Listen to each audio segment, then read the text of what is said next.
Hi friends, అందరూ ఎలా ఉన్నారు? అందరూ బాగున్నారు అనుకుంటున్నాను. సో ఇవాళ అయితే నా ఫ్రెండ్ అయితే కాల్ చేశాడనమాట. వాడు ఎవడో కాదు, నా స్కూల్ ఫ్రెండ్ అనమాట వాడు. సో చాలా రోజుల తర్వాత వచ్చాడు. సో వాడైతే నీట్ కోసం అయితే ప్రిపేర్ అవుతున్నాడు అనమాట. ఒక 2 ఇయర్స్ అండర్ గ్రౌండ్ వెళ్ళిపోయాడు. టచ్లోనే లేడు.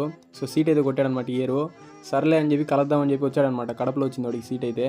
సో ఇంకా ఫస్ట్ అయితే ఓరియన్కి వెళ్ళి ఒక టీ అయితే తాగేద్దాం అనుకున్నాము. ఎక్కడికి వెళ్ళి వెళ్ళకపోయినా ఫస్ట్ టీ అయితే తాగాలి. ఎందుకో ఫ్రెండ్స్, నాకైతే ఓరియన్కి వెళ్ళకపోతే ఇంకా ఆడపోయి టీ అయితే తాగలేను. సో మీకు కూడా అలా ఏమన్నా ఫేవరెట్ స్పాట్ అయితే ఉంటే కామెంట్ అయితే చేయండి, మీరు ఎక్కడ టీ తాగుతారో.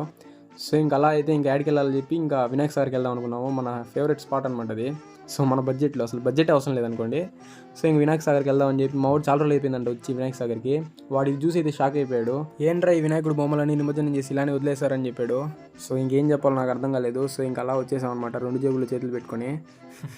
సో ఇంకా అలా తిరిగేసాము వినాయక సాగర్ అంతా, ఒక రౌండ్ వేసాము. ఎక్కడ చూసినా మనకు కపుల్సే ఉన్నారు. ఇది అయ్యే పని కాదని చెప్పి ఇంకా పానీపూరి తినడానికి అయితే వచ్చేసాం అనమాట బయటికి. ఇంకా మా వాడు పానీపూరి తిందాం అన్నాడు. పానీపూరి ఏం తింటారో గోబీ తిందాం అని చెప్పాను నేనైతే. సో గోబీ అయితే తీసుకునేసాము.